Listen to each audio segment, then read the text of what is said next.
That's being reflected in the halls of our schools, our colleges, our universities.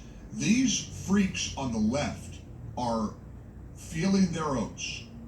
This big win last night. Another rook, never been in politics, comes along. Their only claim to fame: tax the wealthy, Trump's the devil, free stuff. Another socialist upends. I think it was a 15-term incumbent. So I think there's a connection between Bill's call and the way things are going in America. The lunatics, the inmates in the asylum, are thumping their chest, and they're feeling more empowered, more emboldened than ever before. Bill's party is a party of death and violence. I mean, it's really a death cult. Bill's party has become unrecognizable from what Democrats used to be. And the scary thing is, a guy like Bill doesn't even realize it. So we're happy to point it out to him. we're happy to let him know. 800-655-Mike. Chuck's in West Virginia. Chuck, how are you? Fine, thank you. Yes, sir. What's up? I was just listening to all with the bills and all that. I think we're in the days of sorrow, where it says in Matthew 24 that it spells out the whole thing. When Christ was asked two questions, what would be his coming and what was the end of the world? The end of the world is not the end of the earth. The end of the world is that people. And we're coming to a point where our little phones has made the world small. And right. So much hate's pumping through it that we got to take a moment and remember what Christ said. These things have to come to pass, so don't worry about it. Read Matthew 24, and it puts it right with today. It's a wonderful reminder. It's a wonderful. I'm sorry to interrupt you, but it's such a wonderful reminder, Chuck. The power of the Bible right now, the power of prayer, the power of our faith. Because you're sword.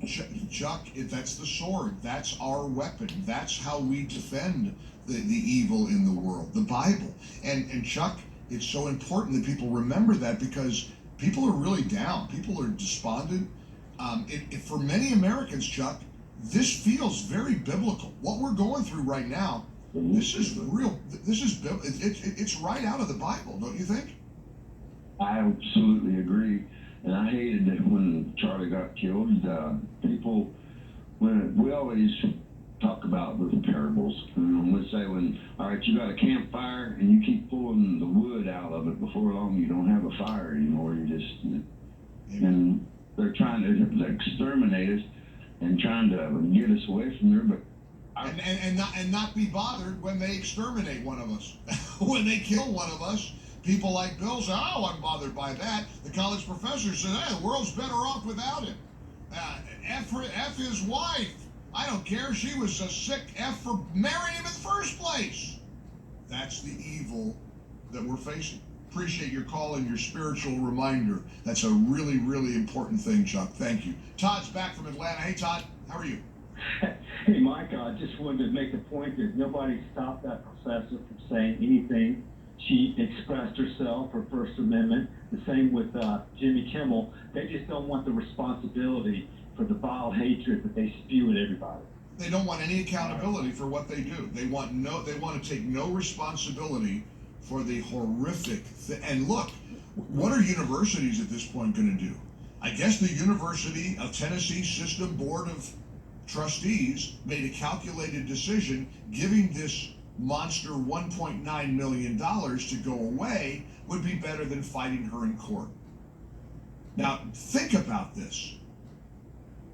They have no ability to fire a college professor who produces such a horrible, hateful, evil thing. Imagine your kids going to that college professor's class. By the way, the professor will not be reinstated. If there's any, silver lining here, in terms of the settlement.